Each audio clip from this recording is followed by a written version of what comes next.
The moment that she asks for flowers, she doesn't want them anymore. The moment that she asks for affection, for love, for attention, for reassurance, she doesn't want any of it anymore. She shouldn't have to ask you for it. I see this logic applied everywhere, and humans are not mind readers. And what so many people don't understand about long-term relationships especially is even if you're with the same person, needs and wants change. What's important to you 3 years ago might not be important to you right now. Also, your stress, what's going on in your life shifts your priorities overall. And I feel like men are often put in the position where it's like they either do it or they don't. And there's no recognition or appreciation for him trying and doing his best.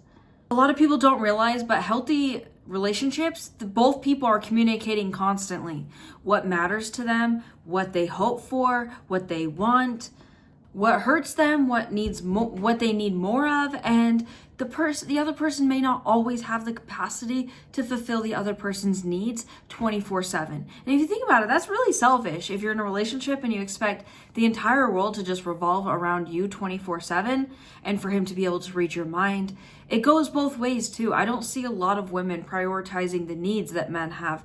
That's why there's so many men who have just kind of given up on getting their needs met in the relationship. And they're sort of just whatever, they have to fully accept it. And while sometimes in relationships, there's going to be traits about your partner you do not like, and you do need to accept them for it. There's a difference between having none of your needs met versus, your partner falling short sometimes. You do not throw away an entire car because it needs some more gas or a new battery or new tires. No, you go get that done. If your warning light on your car says, hey, I'm running low on gas, does that mean the car doesn't want gas anymore? And I know a lot of people are going to be mad and be like, don't compare relationships to a car. But also a lot of people forget that people express love differently. Someone might get up and clean the whole house or cook dinner, or they might do something to make your life easier. They may buy gifts. They may say nice things to you. But sometimes people forget that their partner did do some things. Maybe it might be as simple as you never have to worry about a bill because he's got it. Where's the appreciation for that? And it's not ideal, but in long-term relationships, you get so engulfed in routines, you become less observant. So I love to remind people, it's like pay attention to what your partner does, especially those things they've been doing consistently for the last 10 years that you don't notice, that you don't always thank them for. And thank them for it. Show that appreciation, because we often forget to notice our partner the longer we are in a relationship with them.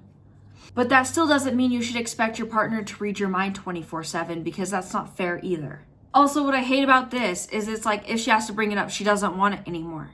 So what? Either she's quiet and she's building resentment against him, or she brings it up and then she doesn't want it anymore because resentment probably has hit a tipping point. How hard is it to say, I really miss you buying me flowers sometimes?